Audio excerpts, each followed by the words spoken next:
रुद्र ज्ञान यज्ञ कुंड।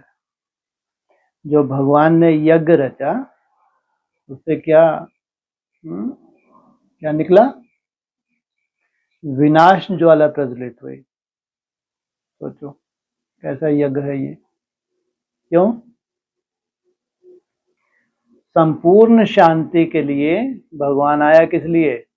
सृष्टि पर संपूर्ण शांति करनी है। तो इसका मतलब महापरिवर्तन चाहिए। छोटा मोटा परिवर्तन नहीं। हिस्ट्री में इतना बड़ा परिवर्तन कभी हुआ ही नहीं प्राकृतिक रूप से। ऐसा नहीं है कि ये सब जो ग्रह हैं, पृथ्वी है, उसकी अपनी चाल है। नहीं है। कितना पुराना ड्रामा चल रहा है। 5000 वर्ष का तो तुम्हारी अपनी तरह का ड्रामा है। ऐसा नहीं कि सृष्टि कोई 5000 वर्ष में। तो अनादि है, अविनाशी है। तो इतना बड़ा परिवर्तन जो होने जा रहा है ये भी प्राकृतिक रूप से है। उसमें तुम भी प्राकृतिक रूप से क्या करते हो? एक चक्कर लगाते हो।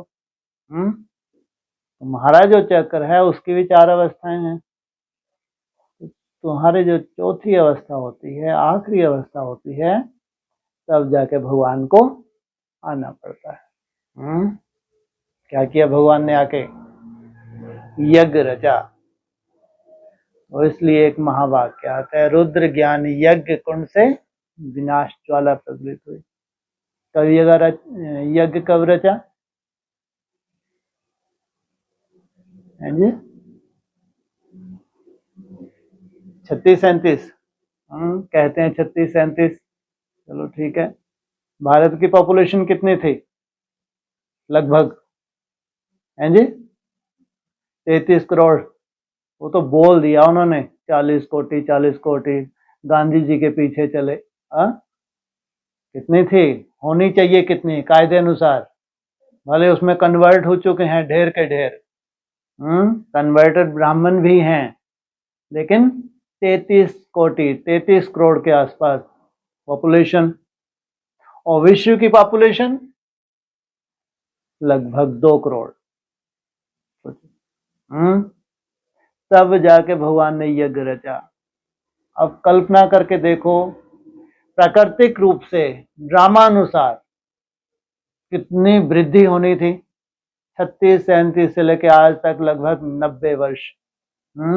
लगभग क्या 90 वर्ष ही हुए। और हिस्ट्री में चले जाओ, लगभग 2500 वर्ष की हिस्ट्री तो है तुम्हारे पास। क्या कारण है? 2500 वर्ष में क्यों वृद्धि नहीं हो पाई? ये 600 करोड़ आत्माएं अचानक कैसे टपक पड़ी ऊपर से? तो ड्रामानुसार ही तो है। क्या है ये? ड्रामानुसार। तो ड्रामानुसार जब परम धाम को खाली होना था, ब्लीच आत्माओं को नीचे उतरना था। कोई पावरफुल तो नहीं होंगी ना ये आत्माएं। बाकी तो हिस्ट्री के हिसाब से बाबा ने मुरली में बहुत अच्छा बताया है कि जब भी किसी धर्म की स्थापना होती है तो उस धर्म की जब राजाई होती है, स्थापना होती है, तो पॉपुलेशन कितनी चाहिए उनकी? कम से कम पॉपुलेशन करोड़ों में बताया है। तो पॉपुलेशन जब होगी नहीं तो राजाई क्या करेंगे? कितने करोड़ बताया? कोई ऐसा पॉइंट ही नहीं आया। ये हिस्ट्री की बात कर रहे हैं। चाहे क्रिश्चियंस की राजाई शुरू हो, अच्छा कितना वर्ष लगता है, कितने 100 वर्ष लगते हैं राजाई शुरू होने के लिए स्थापना से? 300-400 वर्ष का भी बोला है। 200-300 300-400 वर्ष लगे हैं। तो उनकी करोड़ों की पॉपुलेशन हो जाती है वहां पे। कितने? तो वो पॉपुलेशन हुई तो उसके बाद सोचो 2500 वर्ष की हिस्ट्री है हमारे पास। 200-250 वर्ष, 2500 वर्ष की तो है नहीं है। तो क्यों नहीं पॉपुलेशन बढ़ी गई? ये 80-90 साल में ही इतनी पॉपुलेशन क्यों बढ़ गई? इसका मतलब भगवान जब आता है तो पूरा परम धाम क्या होना है? खाली होना है।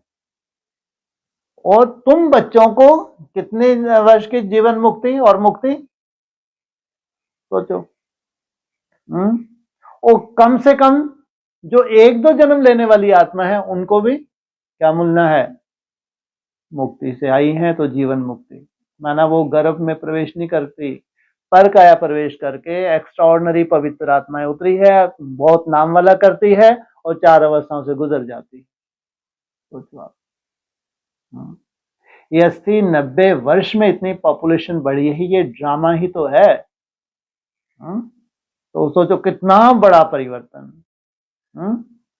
जबकि इससे ज्यादा तो कैपेसिटी भी नहीं है पृथ्वी की, इससे ज्यादा आप कल्पना करो, इससे डबल पॉपुलेशन हो जाए तो सोचो वो कितनी सुंदर तैयारी कर रखी है भगवान ने। भगवान का आना और क्या निर्माण होना? एटॉमिक शक्ति का निर्माण एक साथ।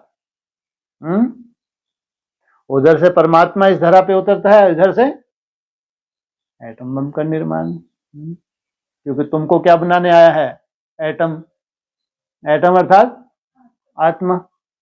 क्योंकि भगवान ने तो आके तुमको परिचय दिया कि अब काम नहीं चलेगा, अगर तुमको वापस जर्नी करनी है, घर होते हुए राजधानी भी जाना है, तो अपने को क्या समझो?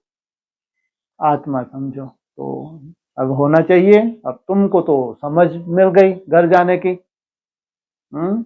या फिर राजधानी के लिए। तो यहाँ ये सफाई, कम समय में जास्ती सफाई करनी है तो क्या चाहिए?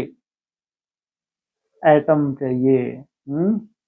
तुम एटम बनो, तुम आत्मा बनो, तो बम्बों का जो निर्माण किया है वो बहुत जल्दी से सफाई कर देंगे। ऐसा मानते हैं कि इतने बम्ब हैं तो इस सृष्टि को कई बार खत्म किया जा सकता है। सोचो आप, इतनी बड़ी तैयारी है। तो क्या समझते हैं, सबको परम धाम नसीब हो जाएगा क्या? जो ये ग्लीच आत्माएं, अव्यक्तवाणी ने बोला है, ये जैसे कीड़े मकोड़े हैं, अव्यक्तवाणी के महावाक्य हैं। जो परम धाम में बाद में उतरी हैं आत्माएं, ये जैसे कि कीड़े मकोड़े, पूरी सृष्टि को इन्होंने दूषित किया है, तो इनको क्या परम धाम नसीब हो जाएगा? बिल्कुल नहीं। क्या गति है शास्त्रों में? सोचो, कल्पना करके देखो, वो तो मंद बुद्धि है, लाखों वर्ष चलेगी सृष्टि, तो उनको तो यही इंतजार है कि जब आगे चल के कलयुग आएगा तो बहुत छोटी आयु हो जाएगी। उनको ये नहीं मालूम कि जब एटॉमिक शक्ति का प्रयोग होगा तो बच्चे पैदा होंगे, विकलांग होंगे और उनकी आयु कितनी छोटी होगी।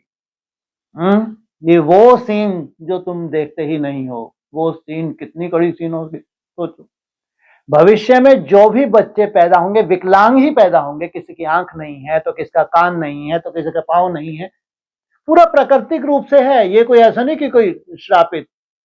जो एटॉमिक शक्ति है, जो प्रयोग होगा आगे चल के, ड्रामा अनुसार होना ही है, तो उसका ये प्रभाव है। नेचर में इतना बड़ा परिवर्तन आ जाएगा, तो आप की पैदाइश ही ऐसी होगी, ना तो उनकी आयु, माना वो अगर कल्पना करे कि हमारे पूर्वज 80 वर्ष तक जीते थे, हद होगी, 80 वर्ष तक कोई जी सकता है? सोचो आप, कितनी बड़ी बात है। जैसे आज आपको कहे कि आपके पूर्वज कितना वर्ष जीते थे? 150 वर्ष। बाप रे, आज तो 70-80 वर्ष के बाद तो ऐसे लटकने लगते हैं। कोई 90-100 वर्ष तक गया तो दादा के यहाँ सर्कुलेशन ही नहीं हो रहा, ब्रेन में आवाज हो, दादा खाना खा लो। कैसे? प्राकृतिक रूप से। ये ड्रामा अनुसार है। किसका आना? भगवान का आना और महापरिवर्तन, महाविनाश नहीं, क्या कहेंगे, महा